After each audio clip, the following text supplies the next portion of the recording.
Selamat siang, di sini kami dari kelompok 4 akan mempresentasikan tugas akhir ASP kami mengenai topik organisasi nirlaba tentang penyelewengan dana BOS dan BSM yang beranggotakan saya sendiri, Teresia Rahistaningrum 18142, teman saya Nuresya Larasayu Oktavian NIM 18148, Milenia Teresia Narwastu 18152, Maria Febrianti Wolo 18167, dan Francina Furak Junior 18171.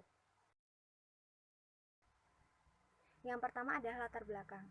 Organisasi nirlaba merupakan organisasi yang bertujuan untuk mendukung setiap persoalan atau isu yang terjadi dalam masyarakat tanpa mencari keuntungan moneter.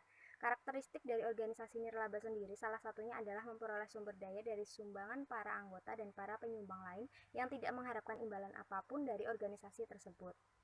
Ada beberapa macam dari organisasi nirlaba, salah satu contohnya adalah yayasan. Menurut UU Nomor 16 Tahun 2001, yayasan adalah badan hukum yang kekayaannya terdiri dari kekayaan yang dipisahkan dan diperuntukkan untuk mencapai tujuan tertentu di bidang sosial, keagamaan, dan kemanusiaan. Tujuan dari yayasan adalah melakukan aktivitas-aktivitas yang bersifat sosial, keagamaan, dan kemanusiaan, sehingga setiap yayasan harus memiliki visi dan misi yang ingin diwujudkan. Sumber pembiayaan yayasan berasal dari sejumlah kekayaan yang dipisahkan dalam bentuk uang atau barang dan dalam bentuk sumbangan atau bantuan. Maka diperlukannya transparansi pada pembuatan laporan keuangan. Mengingat laporan keuangan menjadi bentuk pertanggungjawaban dari yayasan dan sebagai bahan evaluasi sekaligus controlling. Namun prakteknya ada banyak yayasan yang menyalahgunakan dana untuk kepentingan pribadi, seperti kasus yang kelompok kami angkat, yaitu Yayasan Madrasah Ibtidaiyah MI Negeri yang menyalahgunakan dana dengan cara memanipulasi laporan keuangannya, di mana akan berdampak pada kepercayaan pemberi dana. Maka melalui pembahasan kasus yang kelompok kami angkat ini, diharapkan kedepannya bisa menjadi pembelajaran dan tidak ada kasus yang terulang kembali. Selanjutnya, rumusan masalah. Yang pertama, apakah kasus ini menyimpang dari ketentuan laporan keuangan yang berlaku di organisasi? Yang kedua, bagaimana kaitannya kasus penyimpangan di Yayasan Madrasah Ibtidaiyah atau MI Pendawa dengan karakteristik dan tujuan laporan keuangan akuntansi nirlaba yang baik? Yang ketiga, apa dampak dari penyalahgunaan dana tersebut bagi pelaku dan pemberi dana? Lalu ada kajian pustaka. Pada kajian pustaka ada peraturan di mana karakteristik organisasi nirlaba dan ruang lingkup organisasi menurut standar pelaporan PSAK nomor 45, yaitu yang pertama, sumber daya entitas berasal dari para penyumbang yang tidak mengharapkan pembayaran kembali. Yang kedua, menghasilkan barang dan atau jasa tanpa bertujuan memupuk laba. Lalu yang ketiga, tidak ada kepemilikan, dalam artian bahwa kepemilikan dalam organisasi nirlaba tidak dapat dijual, dialihkan, atau ditebus kembali. Lalu ada tujuan laporan keuangan organisasi nirlaba. Menurut PSAK nomor 4, tujuan utama laporan keuangan adalah menyediakan informasi yang relevan untuk memenuhi kepentingan para penyumbang, anggota organisasi, kreditur, dan pihak lain yang menyediakan sumber daya bagi organisasi nirlaba. Lalu selanjutnya ada akuntansi yayasan. Menurut Undang-Undang Nomor 16 Tahun 2001, pengertian yayasan adalah badan hukum yang kekayaannya terdiri dari kekayaan yang dipisahkan dan diperuntukkan untuk mencapai tujuan tertentu di bidang sosial, keagamaan, dan kemanusiaan. Lalu, yayasan mempunyai organ yang terdiri dari pembina, pengurus, dan pengawas. Selanjutnya, pada kajian pustaka, teori, karakteristik organisasi nirlaba dengan cara memperoleh laba dan kepemilikan. Untuk tujuan laporan keuangan organisasi adalah pembuatan keputusan, menilai pelayanan, menilai kinerja manajer, kinerja organisasi selama satu periode, dan lain sebagainya. Untuk akuntansi yayasan tersendiri, akuntansi yayasan bertujuan untuk melakukan aktivitas-aktivitas yang bersifat sosial, keagamaan, dan kemanusiaan. Selanjutnya adalah kasus penyelewengan dana BOS dan BSM. Suami istri pengelola yayasan jadi tersangka. Jadi di Trenggalek tanggal 21 Desember 2018, polisi mengamankan 2 orang pelaku penggelapan dana BOS dan BSM di Jawa Timur. Kejahatan ini dilakukan oleh keduanya sejak tahun 2008 sampai 2015 dengan total kerugian sekitar 200 juta. Tersangka ini merupakan kepala sekolah dan pengelola yayasan di Madrasah Ibtidaiyah atau MI Ya Pendawa. Nah, sementara tersangka ini merupakan bendahara sekolah. Kedua pelaku dinyatakan sebagai tersangka setelah diketahui dan terbukti telah merugikan keuangan negara dengan cara menggunakan BOS dan juga BSM untuk keperluan pribadi. Mereka memalsukan laporan fiktif dan juga membuat palsuan tentang nota serta kwitansi dan ada barang bukti lainnya, sehingga para pelaku dijerat pasal 2 Undang-Undang Nomor 31 Tahun 1999 tentang pemberantasan tindak pidana korupsi dengan kurungan penjara maksimal 20 tahun penjara. Selanjutnya pada bagian 4 adalah pembahasan. Yang pertama adalah kasus dikaitkan dengan peraturan, dan yang kedua kasus dikaitkan dengan teori. Yang ketiga adalah dampak penyalahgunaan dana bagi para pelaku dan juga pemberi dana. Yang keempat adalah pendapat dari kelompok 4. Serta yang terakhir adalah pendapat dari masing-masing anggota kelompok. Selanjutnya kasus dikaitkan dengan peraturan. Di sini yang pertama pasal 59 ayat 1 nomor 55 tahun 2005 tentang dana perimbangan.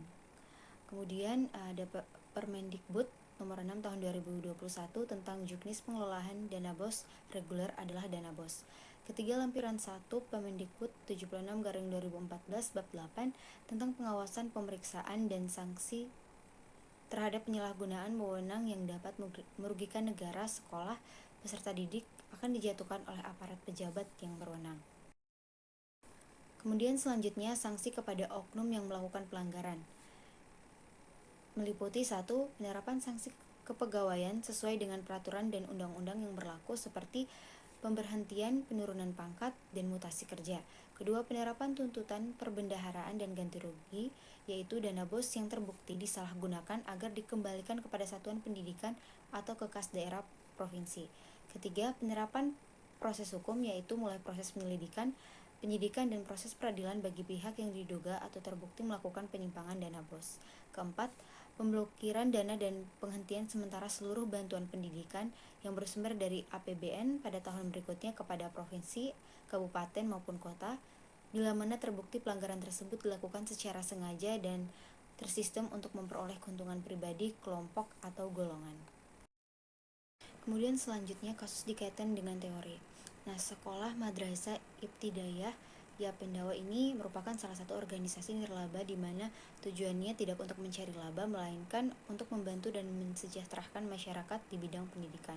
Namun malah terdapat kasus penyelewengan yang tidak sejalan dengan tujuan awal, di mana yang pertama menggunakan dana bantuan untuk kepentingan pribadi, kedua membuat laporan keuangan fiktif, dan ketiga memasukkan tanda tangan pihak ketiga. Yang berikutnya mengenai dampak penyalahgunaan dana bagi para pelaku dan pemberi dana. Nah, untuk para pelaku sendiri ini berdampak bahwa para pelaku ini dijerat pasal 2 Undang-Undang Nomor 31 Tahun 1999 tentang pemberantasan tindak pidana korupsi dengan kurungan penjara maksimal 20 tahun penjara. Nah, untuk pemberi dana ini berdampak pada tidak tercapainya sasaran, mengingat dana BOS tersebut yang tujuan awalnya untuk membantu para siswa miskin, tetapi justru disalahgunakan oleh oknum tertentu untuk kepentingan pribadi. Nah, yang berikutnya pendapat kelompok kami mengenai kasus ini. Jadi kami berpendapat bahwa kasus ini menjadi salah satu tamparan keras bagi pemerintah untuk lebih memperketat pengawasan terhadap penggunaan dana BOS atau bantuan operasional sekolah, di mana menurut kami perlu dilakukannya pengawasan lintas kementerian seiring dengan adanya skema baru terhadap proses transfer dana BOS yang akan ditransfer langsung kepada pihak sekolah. Selain itu, diharapkan juga pemerintah memiliki sistem digital sehingga dana-dana seperti dana BOS dapat dilakukan monitoring agar pengawasannya menjadi lebih mudah dan transparan. Dengan demikian, dana yang diberikan pemerintah kepada instansi pendidikan bisa lebih tepat sasaran. Lalu yang berikutnya pendapat masing-masing anggota kelompok kami.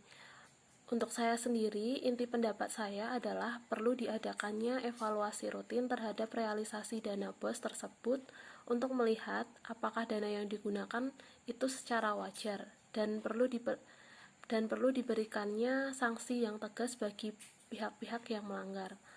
Lalu untuk berpendapat, intinya pengurus yayasan harus memiliki integritas yang tinggi karena sumber dana yang dimiliki oleh yayasan rentan untuk disalahgunakan.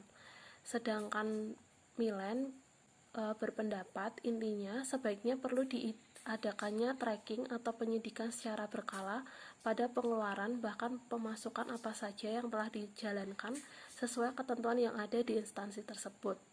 Sedangkan Feby berpendapat intinya pemerintah kurang mengawasi dengan baik terkait penggunaan dana apakah sudah diterima atau dikonfirmasi oleh siswa yang menerima bantuan tersebut. Sedangkan Resya berpendapat sebaiknya diadakan pengawasan terhadap laporan keuangan yang ada pada yayasan tersebut. Sekian presentasi dari kelompok 4. Jika ada salah kata, mohon dimaafkan. Terima kasih.